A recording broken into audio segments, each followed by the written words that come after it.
Hi BookTube, welcome back. Today I'm going to do sort of a review of Adriana Trigiani's Queen of the Big Time.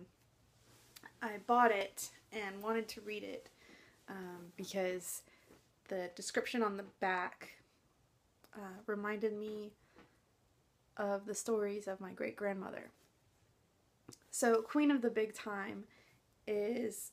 I'm going to be drinking coffee. Queen of the Big Time is about Nella Castellucca. She's an immigrant, an Italian immigrant living in a town in Pennsylvania where her family are farmers, and she aspires to more. Specifically, she aspires to an education.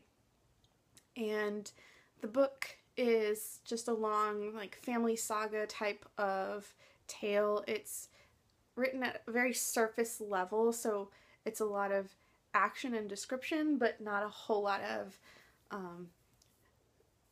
it's not really deep into the characterization, and for that reason I think it was a really nice palate cleanser for me in between some heavier nonfiction, but it also gave me a bit to think about in terms of what it was like for my maternal great-grandfolks to grow up in a little town in Pennsylvania and aspire to more.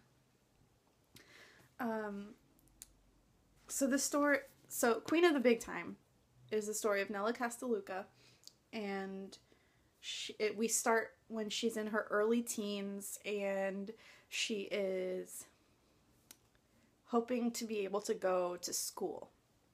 She's already repeated the final year of school that's offered in her small town a couple of times, and hopefully she can go finish high school, take high school and finish high school in the neighboring town, but she has to get permission from her parents, specifically her father. And that's how the book starts, is she has a very specific idea of what she wants to do, and she's trying to make that happen. Over the course of the book, life intervenes, and she has to roll with the punches, so to speak. The type of person that Nella is does remind me a lot of my great-grandmother, in that she has a very specific goal in mind. She knows her value. She knows what she is worth. She's not afraid to ask for it, and she just kind of rolls with the punches. She turns disappointments into opportunities. And in the same way that the main character, Nella, just has a knack and a mind for creating those opportunities, for taking advantage of what comes her way.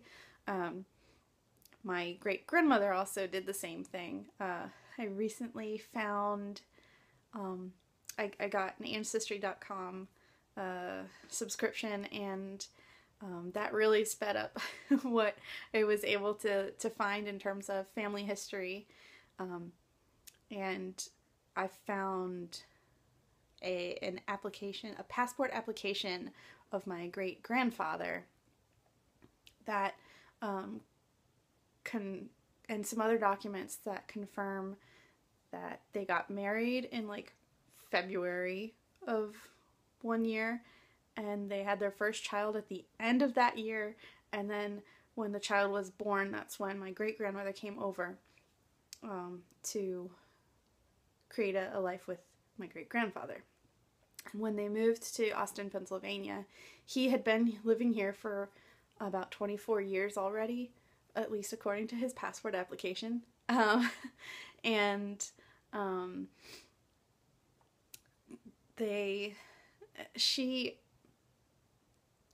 She was one of the women who ran a grocery store in this little timber town of Austin, Pennsylvania, and he worked in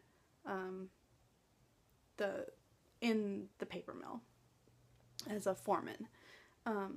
And so for me, it was interesting it wasn't, this story isn't an exact match, and I wasn't expecting it to be, but it was interesting to get a better sense of the kinds of decisions that my great-grandparents would have had to make, the kind of constraints they were under. I thought that Trigiani painted a much more positive picture than might have been called for. The author alludes in certain instances to rivalries between immigrant groups, specifically between Italians and Irish, but if you just go by this book, they weren't that serious. And on the one hand, I think that's good because it shows that these volatile trends of hatred towards an other might be reflected at the macro level, but at the micro level, people tend to like their neighbors and get along with their neighbors, even if they can't make that connection beyond their specific sphere. And then on the other hand, it's a little hard to imagine how Nella Castellucca can take advantage of all these opportunities that she sees in the disappointments in her life, because the constraints were more severe than the author suggests in this book. But knowing what I know about my great-grandparents, I can suspend my disbelief for that, because I know it is possible. And so I really liked this. It's a nice immigrant family saga type of story.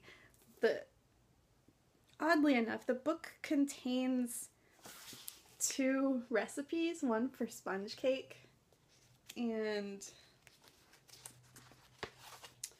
one for wedding cookies. And I have a feeling that was something of a publishing trend at the time this was written, because when I've seen recipes written into books before, like in Elizabeth Alexander's Light of the World or Culinary Mysteries, for example, the description of those foods in the book are much more prominent, and like I said, Trigiani's writing is very surface level, so it's a little weird.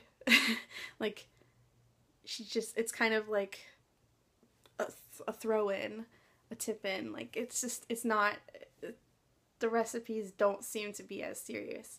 However, coming from an Italian family, I know that they take their food seriously, so I'm excited to give them a try later this summer, perhaps.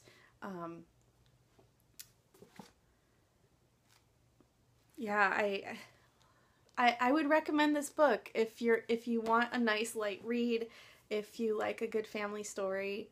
I recommend it, and I'm really glad that I read it because of what it made me think about in terms of my own family's history. That's all I've got for today. Thanks for sticking around, and I'll see you next time. Bye.